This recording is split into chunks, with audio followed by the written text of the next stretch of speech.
Ang UPI po ay nag-conduct ng no holds barred meeting. Itong no holds barred, ibig sabihin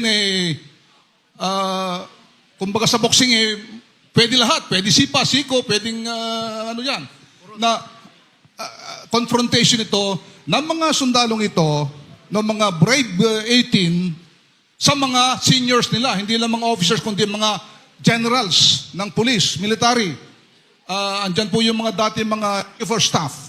Ang confrontation po na ito ay hindi lamang ordinaryong meeting kung saan ang mga lower ranking enlisted personnel ay haharap sa kanilang mga commander o yung mga general. Ito ay dapat patunayan nila ng sinasabi nila ay totoo. Lahat ng kanilang kilos, lahat ng galaw na, pati pikit ng mata nila ay inoobserbahan ng mga general na ito. Pati yung kanilang boses, malalaman nila kung nagsasabi sila ng totoo o hindi.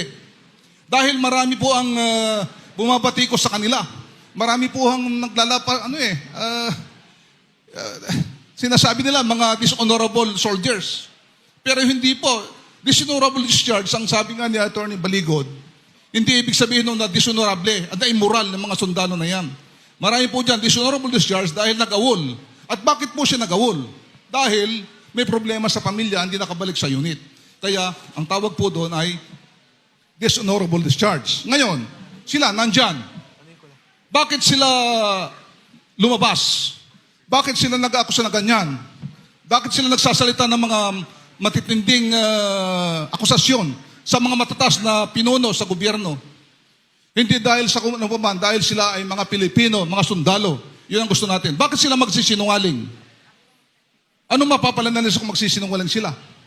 Kaya kami sa UPI naniniwala na yung mga itong mga sundalong ito na nag-aalay ng kanilang buhay, pati yung pamilya nila, ay nagsasabi ng totoo. Ito ang dapat malaman po ng buong sambayan ng Pilipino. Kaya ipagpatuloy po natin.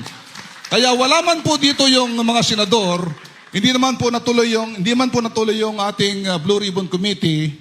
Ang suggestion ko kay Congressman Mike sa kay Attorney Baligod, ituloy lang po natin, okay?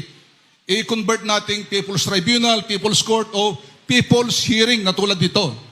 Kung saan tulad ng ginawa namin doon sa tawag dito, no holds barred, pati kayo, mga audience, mga media, pwede kayo magtanong. Lahat ng mga gusto nyo itanong sa kanila, lahat ng mga maski wala doon sa kanilang sinumpang salaysay, pwedeng itanong. At sila, nakahanda sila, tulad ng ginawa nila noon sa no holds barred, sila ay panininigan po nila lahat ng mga nakita nila, yung personal na experience po nila, at lahat po ng kanilang mga sinabi.